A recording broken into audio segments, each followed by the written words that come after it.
ഇന്ന് മുസ്ലിം ലീഗിന്റെ ലോക്സഭാ അംഗം ET. Muhammad Basheer places of worship act 1991 ലോക്സഭയെ ഓർമ്മിപ്പിച്ചു എന്ന് മാത്രമല്ല വിവിധ ആരാധനാലയങ്ങളിൽ മുസ്ലിം ആരാധനാലയങ്ങളിൽ സർവേക്ക് അതിപ്പോൾ ഷാഹി മസ്ജിദ് മുതൽ അജ്മീർ ദർഗ വരെയുണ്ട്.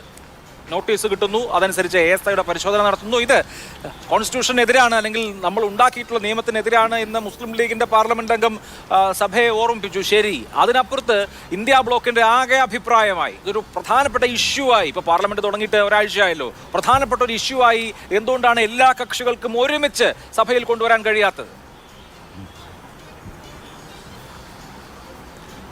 അഭിലാഷ്, നമ്മൾ ഈ ഇന്ത്യ മുന്നണിയുടെ ഒരു രാഷ്ട്രീയ സ്വഭാവം നമുക്കറിയാം. അതിലുള്ള പാർട്ടികൾ, ചില പാർട്ടികളൊക്കെ സംസ്ഥാന രാഷ്ട്രീയത്തിൽ നേർക്ക് നേരെ മുഖാമുഖം നിൽക്കുന്നവരാണ്.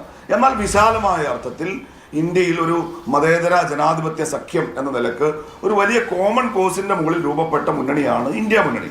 നമുക്കിപ്പോൾ നടക്കുന്ന പാർലമെന്റ് സമ്മേളനം, ഞങ്ങളിപ്പോൾ ഇന്ന് സമ്പൽ വിഷയമാണ് പാർലമെന്റിൽ ഞങ്ങളുടെ MP ബഹുമാനപ്പെട്ട ഇ.ടി. മുഹമ്മദ് ബഷീർ സാഹിബ് ഉന്നയിച്ചത്. എന്നാൽ ഈ കഴിഞ്ഞ ദിവസങ്ങളിൽ ഇന്ത്യ ബ്ലോക്ക് ഉന്നയിച്ചിട്ടുള്ള വിഷയങ്ങൾ വളരെ പെട്ടെന്ന്, ഞാൻ ഒട്ടും സമയം എടുക്കുന്നില്ല, അദാനി വിഷയം, ഇവിടെ KP നൗഷാദ് അലി അതിന്റെ ഒരു ഗൗരവം സൂചിപ്പിച്ചു. സമ്പൽ, അഭിലാഷ് തന്നെ സൂചിപ്പിച്ചു, രാജ്യത്തിന്റെ പാർലമെന്റ് വർഷങ്ങൾക്ക് മുൻപ് പാസാക്കിയ ഇനിയും ഭേദഗതി ചെയ്യപ്പെട്ടിട്ടില്ലാത്ത ഒരു നിയമം പച്ചയ്ക്ക് ലംഘിക്കപ്പെടുന്ന ഒരു സാഹചര്യം ഇവിടെ ഉണ്ടാകുന്നു. മണിപ്പൂർ, കഴിഞ്ഞ ഒരു വർഷത്തിലേറെ കാലമായി ഇന്ത്യയുടെ ഒരു സംസ്ഥാനത്ത് ആഭ്യന്തര യുദ്ധത്തിന് സമാനമായ ഒരു അന്തരീക്ഷം നിലനിൽക്കുന്നു.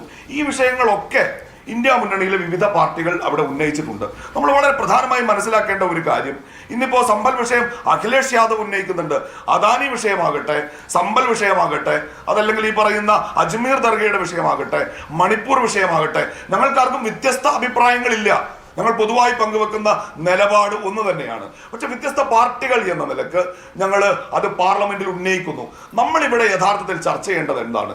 ഈ വിഷയങ്ങളിൽ ഏതെങ്കിലും ഒന്ന് ഈ രാജ്യത്തെ സംബന്ധിച്ചിടത്തോളം ഗൗരവതരമല്ല എന്ന നിലപാട് നമുക്ക് സ്വീകരിക്കാൻ പറ്റുമോ? പക്ഷെ ഇതിലൊന്നും ചർച്ച അനുവദിക്കാത്ത യഥാർത്ഥത്തിൽ ഭരണപക്ഷത്തിന്റെ സമീപനമാണ് നമ്മൾ ആരോഗ്യകരമായ ഒരു ജനാധിപത്യത്തിൽ ചർച്ച ചെയ്യേണ്ടത്. ഇപ്പൊ ഇന്ത്യ മുന്നണിയെ കുറിച്ച് വല്ലാതെ വ്യാകുലപ്പെട്ടല്ലോ ഇവിടുത്തെ ഒരൊറ്റ വാക്കുകൂടി, ഒരൊറ്റ വാചകം കൂടി, ഇവിടെ പിന്നെ BJPയുടെ നേതാവ് ആകുലപ്പെട്ടോ, അദ്ദേഹം ഇന്ത്യ മുന്നണി എന്നാണ് പറയുന്നത്. മറുഭാഗത്ത് അദ്ദേഹത്തിന്റെ മുന്നണിയുടെ അവസാനത്തെ വാക്ക് ഭേദപ്പെടുത്തി ഞാൻ പറയുന്നില്ല, ഞാൻ NDA തന്നെ എന്ന് പറയാണ്. കാരണം കേൾക്കുമ്പോൾ അതിനകത്തൊരു അഭംഗി ഉണ്ട് എന്നതുകൊണ്ടാണ്. ആസാദ് മൈതാനത്ത് അഭിലാഷ് ഒരു സത്യപ്രതിജ്ഞാ വേദി ഉയരുന്നുണ്ട്. ഇവർ തീരുമാനിച്ചനുസരിച്ച് നാളെയാണ് സത്യപ്രതിജ്ഞ നടക്കേണ്ടത്. എനിക്കും അഭിലാഷിനും അറിയാവുന്നിടത്തോളം തിളങ്ങുന്ന വിജയം എന്നൊക്കെ പറയുമ്പോഴും ഈ നിമിഷം വരെ മഹാരാഷ്ട്രയിലെ മുഖ്യമന്ത്രിയുടെ പേര് പ്രഖ്യാപിക്കാൻ ആ മുന്നണിക്ക് കഴിയുന്നില്ലല്ലോ. അപ്പൊ ഇത് ഇന്ത്യ മുന്നണിയുടെ മാത്രം പ്രശ്നമല്ല. വ്യത്യസ്ത രാഷ്ട്രീയ പാർട്ടികൾ ഒരു സഖ്യമായി നിൽക്കുമ്പോൾ അവിടെ ചില വ്യത്യസ്തമായ അഭിപ്രായങ്ങൾ, അതിന്റെ സമന്വയം, അത് സ്വാഭാവികമാണ്. ഞങ്ങൾക്ക് അതിലേക്ക് എത്താൻ കഴിയുന്നുണ്ട്. BJP നേതൃത്വം കൊടുക്കുന്ന മുന്നണിക്ക് പലപ്പോഴും അതിലേക്ക് എത്താൻ കഴിയുന്നില്ല. അതാണ് യാഥാർത്ഥ്യം. ശരി.